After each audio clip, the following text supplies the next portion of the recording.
আসসালামু আলাইকুম প্রিয় মালয়েশিয়ার প্রবাসী, আপনারা সবাই কেমন আছেন? আশা করি ভালো আছেন এবং নিরাপদে আছেন। আপনি কি প্রবাসী? তাহলে আজই ডাউনলোড করুন হোম টাউন অ্যাপ।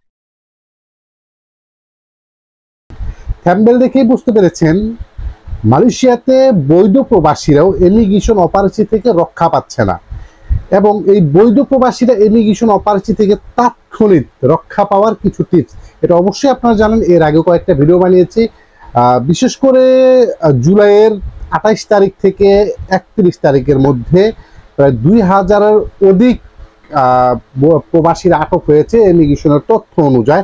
এর বাইরে কিন্তু আরো বেশি আটক হয়েছে। আমরা কিছুদিন আগে দেখেছি মেবি 29শে জুলাই হবে বা 30শে জুলাই হবে, কুয়ালালামপুর মসজিদ ইন্ডিয়ার এক জায়গা থেকে আটক করেছে প্রায় 779 জনকে।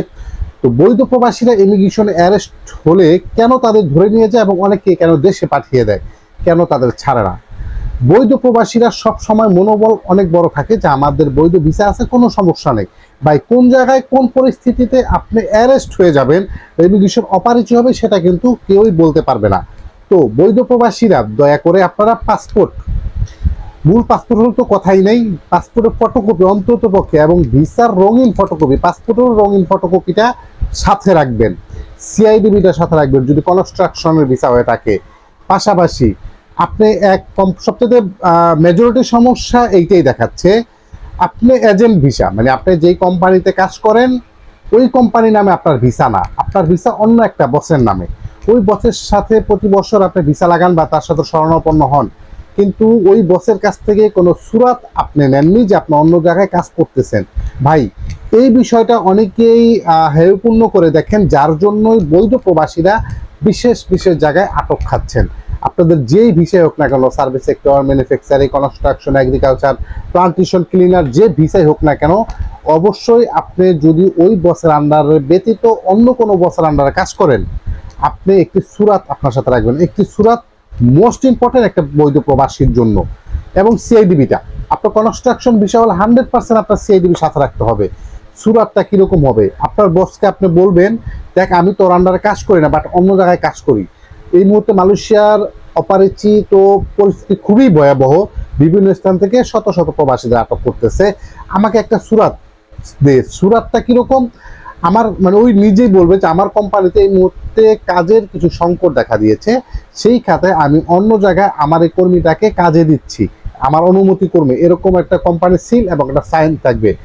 যদি অনেকে বসে বলবে কিভাবে সুরাত দেবে, আমি তো এটা জানি না, অনেক বছর এটা জানে না, জানলেও আপনাকে দিতে চাবে না। কিন্তু আপনি যদি একটা ফর্মুলা চান বা আপনার কাছ থেকে যদি বসে বলতে আমাকে একটা ফর্মুলা দে, আমি সেই ফর্মুলা অনুযায়ী তাকে একটা সুরাত করে দিই। যদি কারো প্রয়োজন হয় অবশ্যই আমার হোয়াটসঅ্যাপে যারা গ্রুপে জয়েন আছেন সেখানে আপনারা কমেন্ট করবেন, যে কোনো একজন আপনাকে একটি সুরাত রেডি করে দেবো, অথবা আমি আপনাকে একটি ডেমো সুরাত রেডি করে দেবো। আপনার বসে প্রয়োজন সেই অনুপাতে একটি সুরাত আপনাকে বানিয়ে দিবে।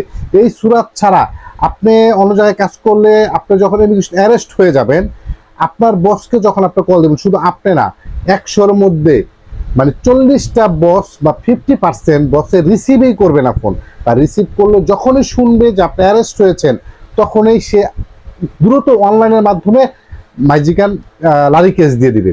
আর লারি কেসটা দিয়ে দিলেই সে হ্যাসালের মধ্যে যাবে না, সব বছর সকল হ্যাসাল নিতে চায় না। তো আপনাকে যখনই মানে মাইজিকান লারি কেস দিবে, অবশ্যই আপনি অ্যারেস্ট হয়ে সেইখান থেকে ছোটার কোনো উপায় নাই। এরকম অনেক প্রবাসী হয়েছেন যে ভুক্তভোগী যারা আছেন, অনেকে পরিবার, অনেকে ফোন করেন আমাদেরকে, ভাই কোনো সহযোগিতা আপনারা করতে পারেন কিনা। আসলে আমরা এই সহযোগিতা করতে পারবো না। আমি একজন কন্টেন্ট ক্রিয়েটর, আপনাদের সর্বোচ্চ চেষ্টা করি কিছু তথ্য দেওয়ার জন্য। তো নিজের যেই বস আন্ডারে কাজ করে সেই বসও অনেকবার গিয়েছে, এরকমও ব্যক্তি আছে 3 মাস, 4 মাস, 6 মাস জেল খেটেছে, তাকে ছাড়ানো সম্ভব হয়নি।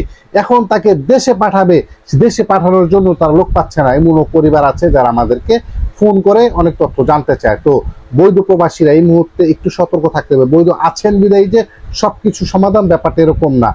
নথিপত্র নিট অ্যান্ড ক্লিন রাখতে হবে, এবং আপনার সুরাত, সিআইডিবি, ভিসার ফটোকপি, পাসপোর্টের ফটোকপি, এই 4টা ডকুমেন্ট সুন্দর করে একটা প্যাকেটের মধ্যে রেখে দিবেন। যেই জায়গায় যান না কেন, এখন থেকে সবাই সাথে ব্যাগ ঝুলাবেন, সেই ব্যাগের মধ্যে এই ডকুমেন্টগুলো রেখে দিবেন। বিশেষ করে সিআইডিবি এবং সুরাত যদি অন্য বছর আন্ডারে কাজ করেন, আর যে বছর আন্ডারে কাজ করেন সেটা যদি হয়ে থাকে, অবশ্যই সেটা আপনার কি বলো, এটাকে সিআইডিবি ভিসাগুলো রাখতে হবে। এবং অন্য মানে আপনার ভিসা হচ্ছে সালাঙ্গরের, আপনি কাজ করতেছেন জোহর বারু, সেই ক্ষেত্রে আপনার বস থেকে একটা সুরাত নিতে হবে। যদি ওই বছর আন্ডারও কাজ করে থাকেন তাও আপনার এই সুরাতটা প্রয়োজন হবে। ভাই অনেক কথা বলছি, কারণ হচ্ছে বৈধ প্রবাসীরা মালয়েশিয়াতে ট্যাক্স দিচ্ছে, ভিসা লাগাচ্ছে, সবকিছু ঠিক আছে, তারপর ওই প্রবাসীকে টাকা আটক করে দেশে পাঠাচ্ছে।